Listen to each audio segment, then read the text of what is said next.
pushing through the earth, the yellow and white tulips bearing the name Ethan's Smile, meeting the sun for the first time. It's just turned into something so special, something tangible that represents him now. Nearly 5 months ago, the 20-year-old was murdered along with his girlfriend Xana Kernodle and her roommates Kaylee Gonzalez and Madison Mogan in that off-campus home at the University of Idaho. It's tough not having me here. Stacey and I get up and watch the sunrise and drink our coffee and cry in your coffee. Ethan's parents, Jim and Stacey, speaking out for the first time. And I love to hug him. I'd give anything to just be able to hug him. You just always make one sure more time. you just always hug your kid. Ethan, the eldest of triplets, so full of joy.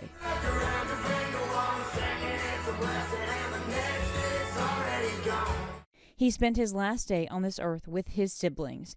The three seen here at his sister Maisie's sorority formal before spending time with Xana at his Sigma Chi fraternity and then Xana's home at 1122 King Street, where they were murdered just hours later. That house set to be demolished. You think stuff like that never happens. You do. You think it happens to other people, but I'm telling you, if it can happen to us, it can happen to anybody. Both Maisie and Hunter are now back at school, preparing to graduate without their brother. Hunter, he was kind of Ethan's wingman. I mean, you realize when you're a triplet, you have spent your whole life together, the three of them. Stacey and Jim lean on each other in what they're calling a shuddersome year of firsts, doing things they've always done, but for the first time without Ethan, preparing for milestones. The one we have coming up first, 21st birthday.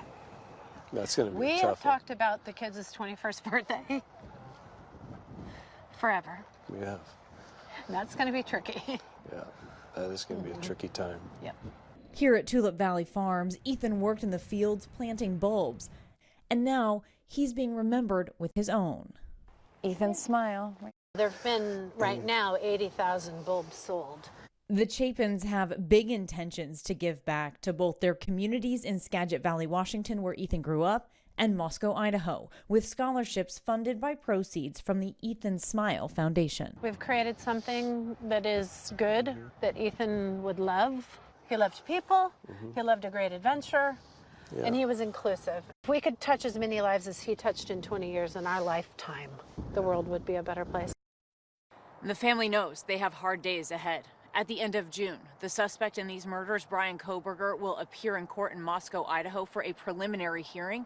But Stacey says in the meantime, as she gets pictures from people who have planted those tulip bulbs, watching them grow really helps. And they've sold some 80,000 so far. Watch breaking news on YouTube. Subscribe to ABC7 Chicago Eyewitness News.